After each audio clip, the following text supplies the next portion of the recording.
Саламатсыздарбы, урматтуу мекендештер.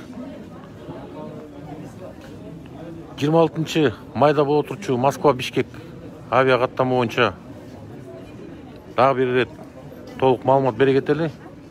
Биз азыр Шереметьево аэропортунан түз эфир көрсөтүп атабыз.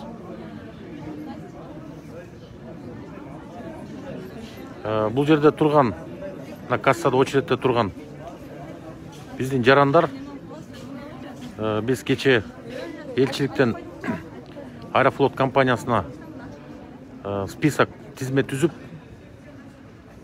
Аэрофлот компаниясына элчилик бергенден кийин бүгүн мына кассаларын ачты. Азыр только ушул Аэрофлот компаниясынын Шереметьево аэропортундагы терминал Ф'тен элчилик берген тизмеге ылайык азыр билеттер сатылып баштады. Ортодон туура эмес маалыматтар тарап, Аэрофлотто билеттер сатылып атыптыр деп, азыр мына Москвадан көп кабар келип атат. Азыр Аэрофлотко Шереметьево аэропортуна көптөгөн адамдар жолго чыгышты билет алганга деп. Ошон үчүн мына сиздерден сурана кетет элек, бул жерде элчилик берген тизмеге ылайык гана боюнда бар биздин жарандар 2 жашка чейинки баласы барлар гана кирди тизмеге. Ошолорго гана билет сатылып атат. Анан бизге көптөгөн суроолор келип атат. Эркектер дагы жүрөт, билетти эркектер дагы алып атат деп. Бул эркектер жана өзүнүн келинчектерин коштоп келген эркектер экен. Бул рейсте бир дагы эркек учпайт.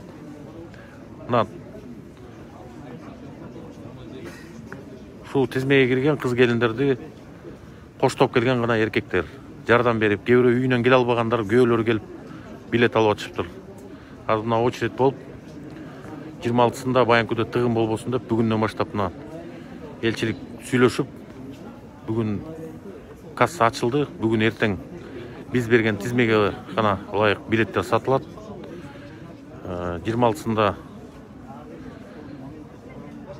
Баянкы 17-синде болуп башаламандык болбосун деген ой менен бүгүн мына касса ачылып, азыр заранее билеттер сатылып атат.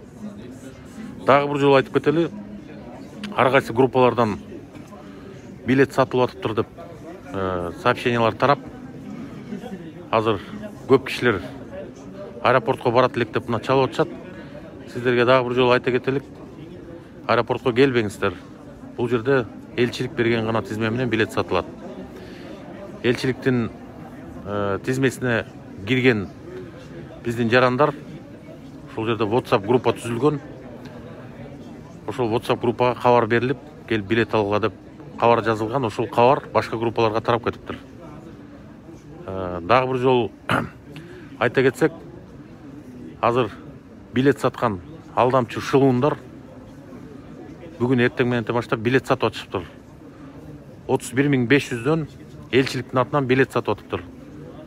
Ошону болгон тааныштарыңарга, болгон группаларыңыздарга эскертүү иретинде айтып койгула.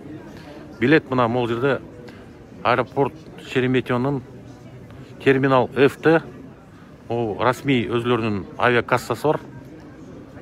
Ушул жерден гана сатып алынган билет жарамдуу болуп эсептелет. Элчилик берген тизмеге жараша.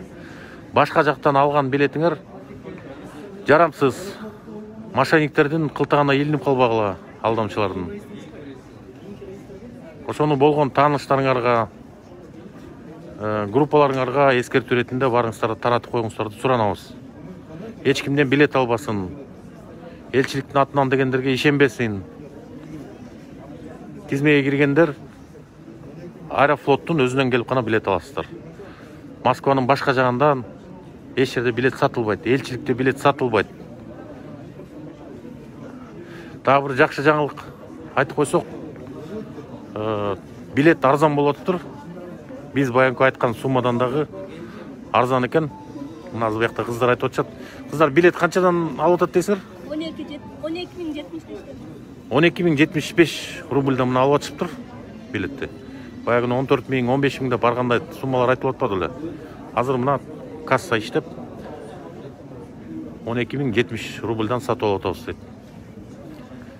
Силер тизмеге кирип, силерге группадан сообщение келип анан келдиңер да?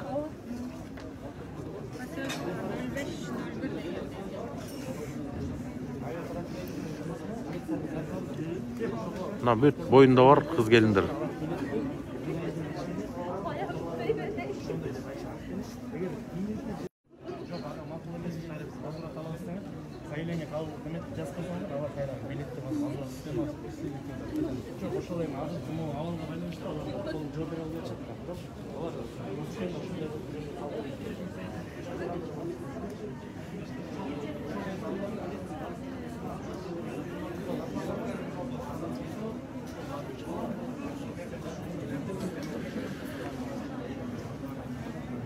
Дагы бир жолу жаңы кирген мекендештерге маалымат иретинде айтып кетели.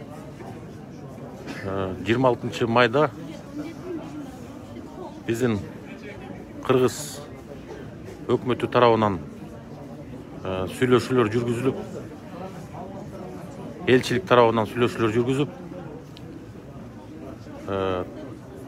26-сында Москвадан 402 орундук Аэрофлот компаниясынын чоң Боинг самолету учкан атат.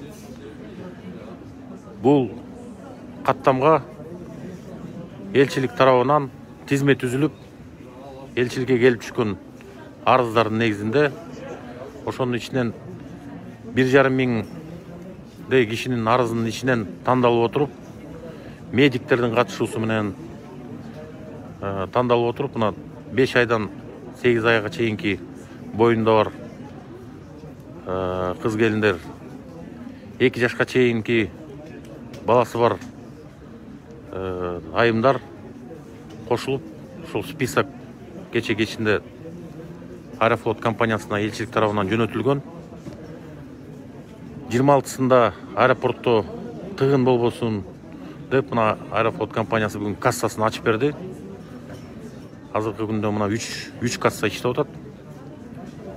Ошол тизмеге жараша келип билет алып атышат. Бүгүн эртең келип билеттерди алышат. Элчилик берген тизмеге ылайык. Башка киши келсе билет сатылбайт. Бул жерде эркектер учпайт. 100%, 100% ушул айымдар гана учат. 26-сы эртең менен 7:40-та Кудай буйрса учуп кетет. 26 майда.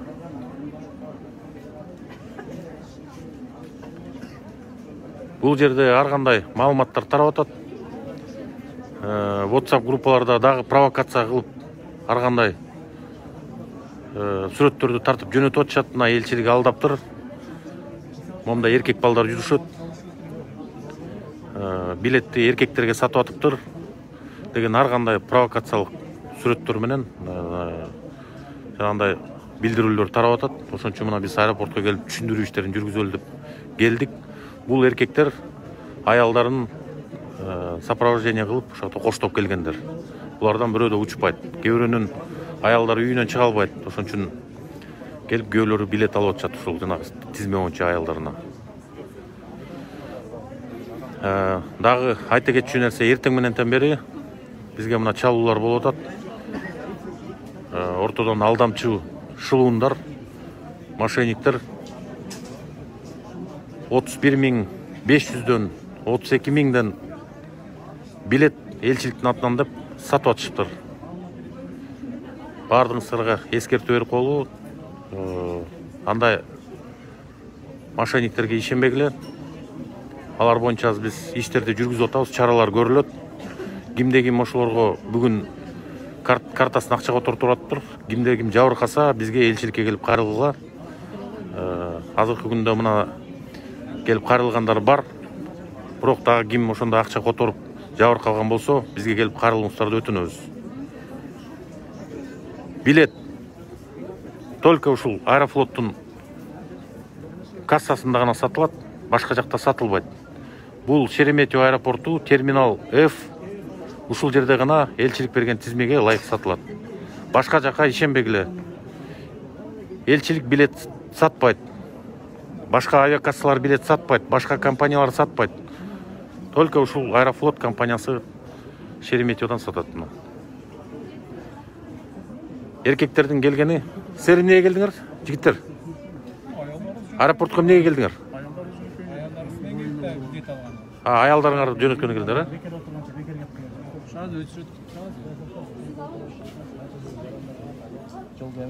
Бар эле келинчектерин коштоп келгендерби? Келинчектерин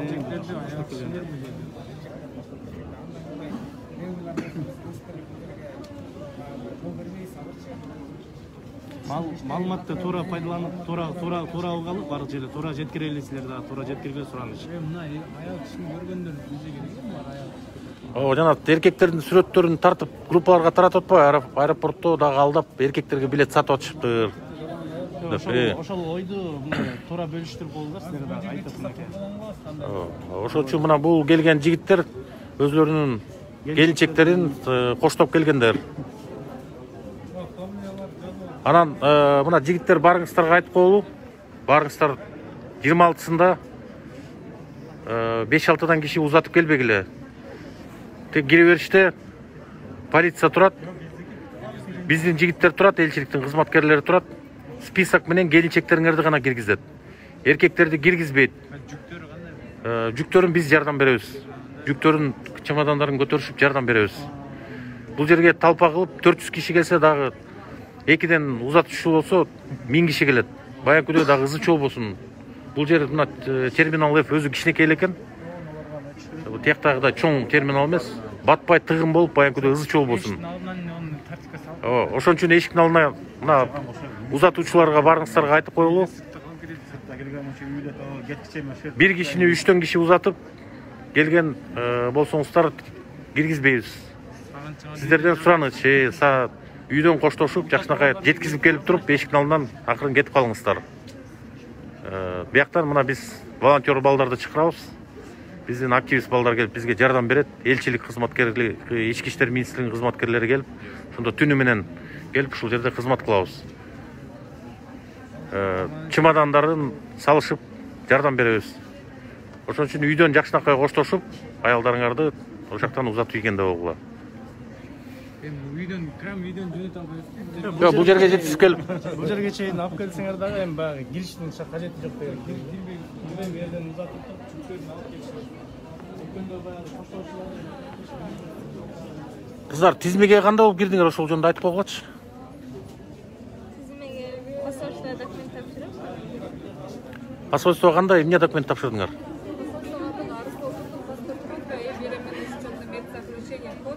Анализ и все.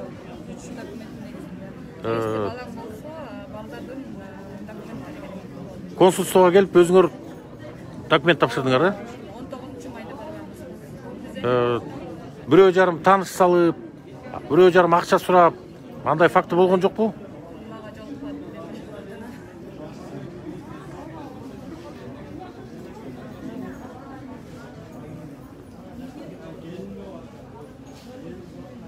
Консульствого келип түшкөн арыздардын ичинен ошакта рабочий комиссия, рабочий группа иштеди. ошонун ичинен медиктердин заключениясынын негизинде 400 киши список түзүлдү.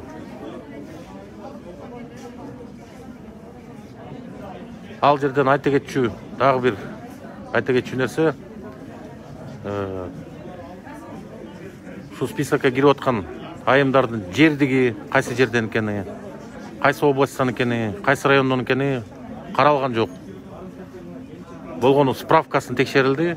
Чындыгында боюнда барбы? 5 айдан 8 айга чейинки 8 айдан өтүп кеткен жокпу? Ошону врачтар даже клиникаларга чейин чалып текшерип, өзлөрү менен сүйлөшүү жүргүзүп, 10дон ашык айымдар списокко кирбей калды. Ошол 400 кишинин арасынан комиссионуна карап, врачтардын заключениясы менен уча албайт, учса дагы чоң риск бар деп, көптөгөн биздин айымдар списоктон чийилип кетти.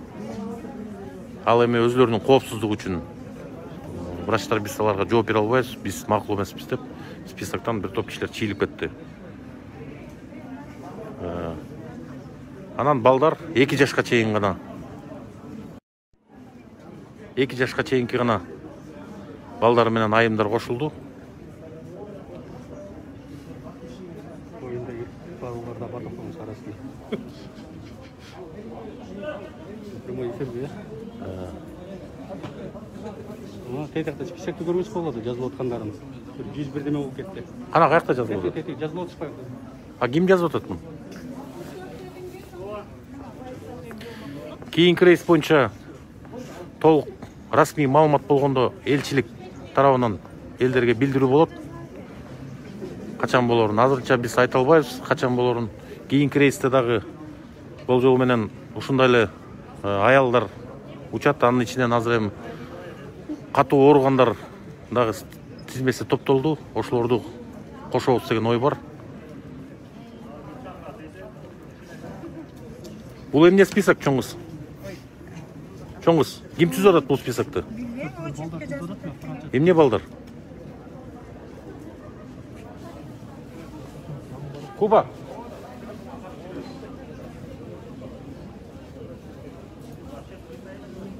Ол эмне список? Келишти тизмет түзүп атат. Очередь боюнча тизмек. Бияка очередке. Очередкеби? Очередке турган. Очередке тизмесе, мындай иштемесе, бул жерге турган очередтер. Муну текширип койсоң ким түзүп атат? Эмне очередкен?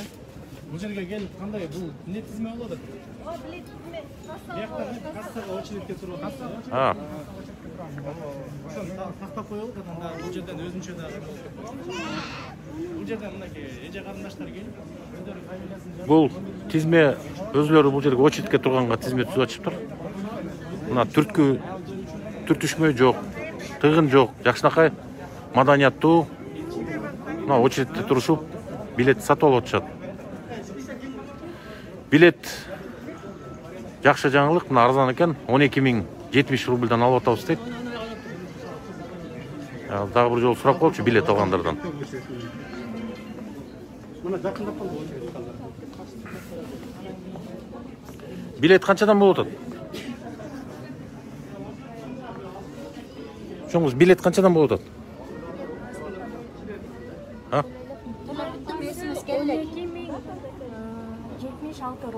12.076 рубль. Анан дагы бир айта кетчү. Эскертүү катары айта кетчү нерсе, бу жакта только безнал алып атышыптыр, карточка менен.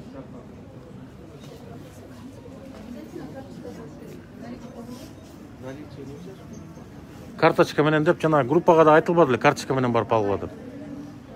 Наличка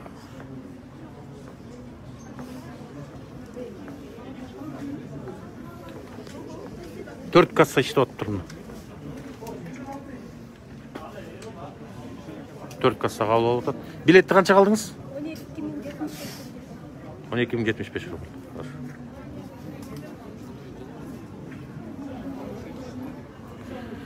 Бул рейс боюнча дагы кошумча маалымат берип турабыз.